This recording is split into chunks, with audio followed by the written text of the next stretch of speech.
எல்லாருக்கும் வணக்கம் and welcome back to our channel. Tamil சினிமாவில் ஒரு மிகப்பெரிய அதிர்ச்சி நிலவி வந்துகிட்டு இருக்கு. செலிபிரிட்டி கப்புள்ஸ்லாம் தொடர்ந்து அடுத்தடுத்து தங்களுடைய விவாகரத்தை அறிவித்து வந்துகிட்டு இருக்காங்க. தனுஷ் கிட்ட ஆரம்பிச்சது இப்போ ஆர்த்தி ரவி கிட்ட வந்து முடிஞ்சிருக்கு. சரி, இது கூட பரவாயில்ல.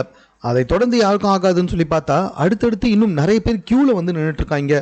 அன்சிகா மத்வானி தன்னுடைய பர்த்டே அதுவுமா இந்த வருஷம் எனக்கு நிறைய பாடத்தை கற்றுக் கொடுத்துச்சு அப்படின்னு சொல்லிட்டு அவங்களுடைய கணவர்கிட்ட இருந்து பிரிஞ்சு வாழ்ந்துட்டு இருக்குன்றதை சொல்லிட்டாங்க.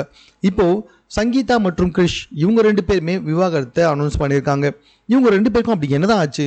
ரொம்ப ஸ்வீட்டான கப்புளுங்க. இவங்களுக்கு ஒரு மகள் கூட இருக்காங்க. அவங்களுக்குமே வந்துட்டு 13 வயசு ஆயிடுச்சு.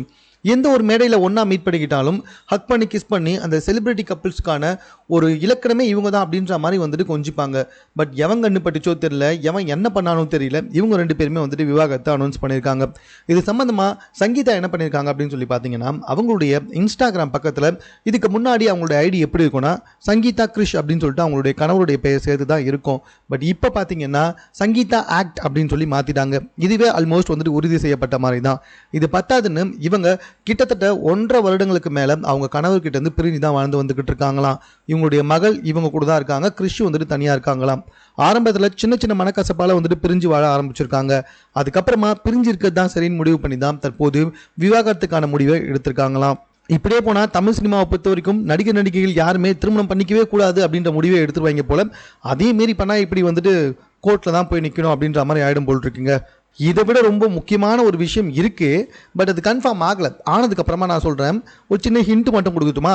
தமிழ் சினிமாவில் பல வருடங்களாக கப்புள்ஸாக இருக்கவங்க கூட சும்மா பேருக்கு தான் கப்புள்ஸாக இருக்கா மாதிரியும், மற்றபடி அவங்க ரெண்டு பேருமே தனித்தனியாக தான் வாழ்ந்து வந்துக்கிட்டு இருக்காங்க அப்படின்ற மாதிரியும் வந்துட்டு செய்திகள் வெளிவந்துக்கிட்டு இருக்கு. இது பத்தாதுன்னு ஒரு ரூமர் வேற, நம்ம விக்னேஷ் சிவனும் நயன்தாராவுமே வந்துட்டு விவாகரத்தை செஞ்சுக்க போகிறாங்க அப்படின்னு சொல்லிட்டு ரூமரும் பரவி வந்துக்கிட்டு இருக்கு. இந்த மாதிரி ஏகப்பட்ட ரூமர்ஸும் இருக்குது, நிறைய உண்மையான விஷயமும் இருக்குது. பட் அதில் உண்மை தன்மை தெரிஞ்சதுக்கப்புறம் தான் நம்ம அதை பற்றி பேச முடியும். இப்போதைக்கு சங்கீதா கிரிஷ் விவாகரத்து வாங்க போகிறாங்க அப்படின்றது தெளிவாகவே தெரிஞ்சிடுச்சு. இப்படி தொடர்ந்து தமிழ் சினிமா நடிகர்கள் வந்துட்டு விவாகரத்து வாங்குறதை பற்றி நீங்கள் என்ன நினைக்கிறீங்க அப்படின்றத கமெண்ட்டில் தெரியப்படுத்துங்க.